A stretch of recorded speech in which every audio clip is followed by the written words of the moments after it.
यह कहानी उस समय की है जब इस धरती को साधुओं का देश कहा जाता था। उस समय में एक महान संत हुआ करते थे। उनके पास बहुत से शिष्य शिक्षा प्राप्त करते थे। उन्हीं शिष्यों में एक थे सदानंद। सदानंद उस संत के ज्ञान से काफी प्रभावित था एवं संत भी सदानंद को अपना चहेता छात्र मानते थे। सदानंद धीरे धीरे बड़ा होता गया, परंतु उसका हृदय अभी एक छोटे बच्चे के मुताबिक ही था। सदानंद भोले व्यक्ति के समान थे। संत ने सदानंद से कई बार कहा कि सदानंद, तुम भी मेरी कुटिया में आओ और वहां मौजूद हर भक्त को सही राह दिखाने का प्रयत्न करो। परंतु सदानंद हर वक्त टाल देता। कारण यह था कि सदानंद अपने परिवार से काफी स्नेह करता था। वह मानता था कि उसके जाने के पश्चात उसके बच्चों का एवं उसकी पत्नी का ख्याल कौन रखेगा। इस पर संत उसको समझाते हुए कहते हैं कि तुम नकारात्मक विचारों से भरे हुए हो, यह मात्र तुम्हारा वहम है।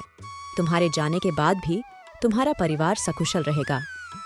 अगले दिन जब सदानंद कुटिया पहुंचा और सत्संग में शामिल हुआ, तो फिर से संत ने सदानंद को प्रस्ताव दिया कि वह हमेशा के लिए यहाँ आ जाए और ईश्वर को प्राप्त करने हेतु उनकी भक्ति में स्वयं को लीन कर दे।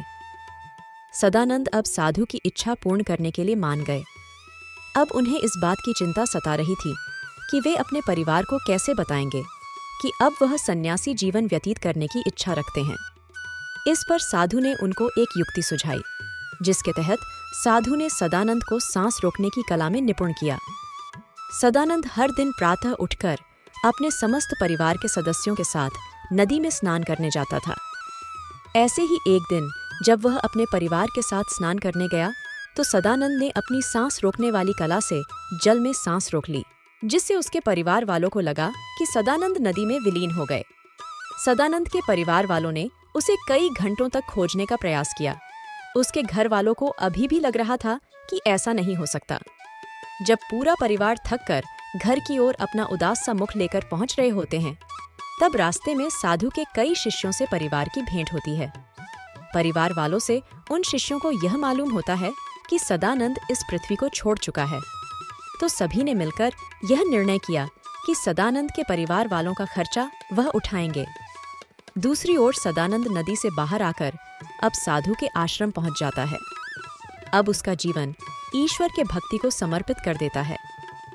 एक दिन सदानंद की पत्नी उस साधु के आश्रम पहुंचकर उनका आशीर्वाद प्राप्त करने के लिए पहुंचती है।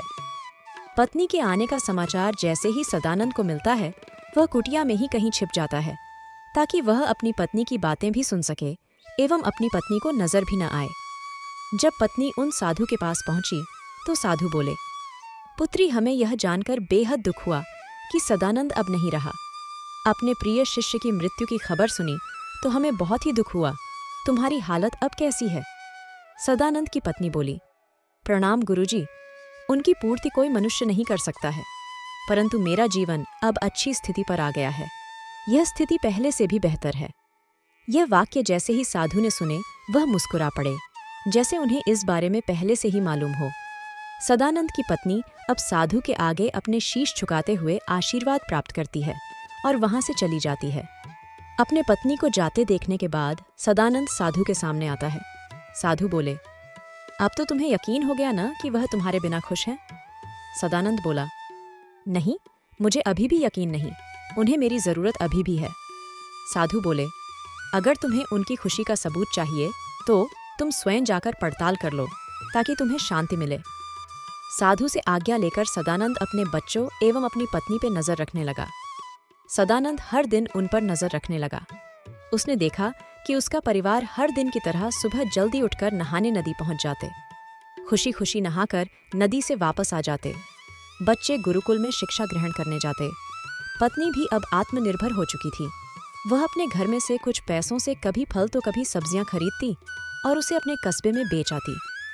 सदानंद की पत्नी अब कस्बे में एक उच्च स्तरीय व्यापारी महिला के रूप में खुद को साबित कर रही थी। वह बेहद खुश थी। सदानंद यह दृश्य देख बेहद क्रोधित हुआ। उसे यह मानने में हिचक हो रही थी कि एक महिला अपनी बुद्धि से घर चला सकती है।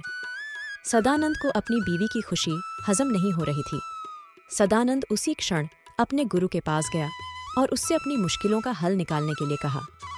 साधु ने सदानंद के विचारों का विरोध किया। साधु ने सहजता से सदानंद को स्वयं फैसला लेने को कहा। सदानंद ने पूरे कस्बे में यह अफवाह फैला दी कि जो भी सदानंद की बीवी के हाथ से फल या सब्जी लेगा, उसकी मृत्यु हो जाएगी। यह ऐलान होते ही उसकी इच्छा पूर्ण हो गई। सभी ने उससे फल सब्जी लेना बंद कर दिया।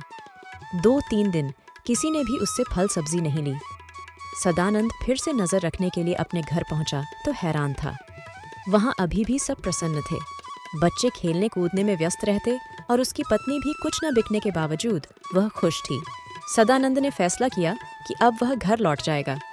उसने अपने बच्चों के देर रात सोने का इंतजार किया।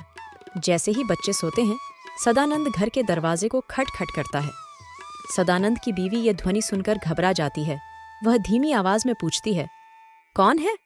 इस पर सदानंद धीमी आवाज में जवाब देता है, मैं तुम्हारा पति सदानंद, दरवाजा खोलो। पत्नी बोली, यह समय मजाक का नहीं है।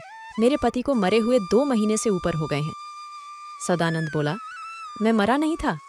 पत्नी बोली, नहीं, मैं नहीं मानती तुम्हारी बात को। चले जाओ यहाँ से, अन्यथा मेरे बच्चे तुमसे डर जाएंगे। सदानंद बोला, लेकिन मैं भूत नहीं हूं, तुम मेरे से क्यों डरेंगे? पत्नी बोली, मेरे पति को मरे हुए 2 महीने हो चुके हैं। 2 महीने से वह घर की ओर मुड़ा ही नहीं। लेकिन अब आकर कोई कहे कि वह मेरे पति हैं, तो वो मात्र उनकी आत्मा ही कह सकती है। सदानंद बोला, अरे भाग्यवान, तुम दरवाजा खोलो, मैं ही हूं। मैं तुम्हें फिर से खुश करने आया हूं। अपने बच्चों के जीवन में फिर से खुशियों के रंग भरने आया हूं। पत्नी बोली, नहीं, मैं स्वयं ही अपने बच्चों एवं खुद को प्रसन्न करने में सक्षम हूं और अब तक कर भी रही हूं। कृपया तुम जो भी हो यहाँ से चले जाओ। सदानंद यह सुनकर वहां से दुखी होकर चला जाता है। साधु के सामने आता, तब साधु ने सदानंद को समझाया कि जीवन किसी के होने या न होने से निर्धारित नहीं होता। हो सकता है वह आपके जीवन में बेहद महत्व रखता हो, परंतु महत्व और जरूरी होने में बेहद फर्क है। जैसे कि तुमको लगता था कि तुम्हारे बिना तुम्हारा परिवार खुश नहीं रह पाएगा, परंतु हुआ इससे विपरीत। तुम्हारी पत्नी ने अपने हाथ में जिम्मा लिया एवं अपने बच्चों को और खुद को खुशियां प्रदान करी।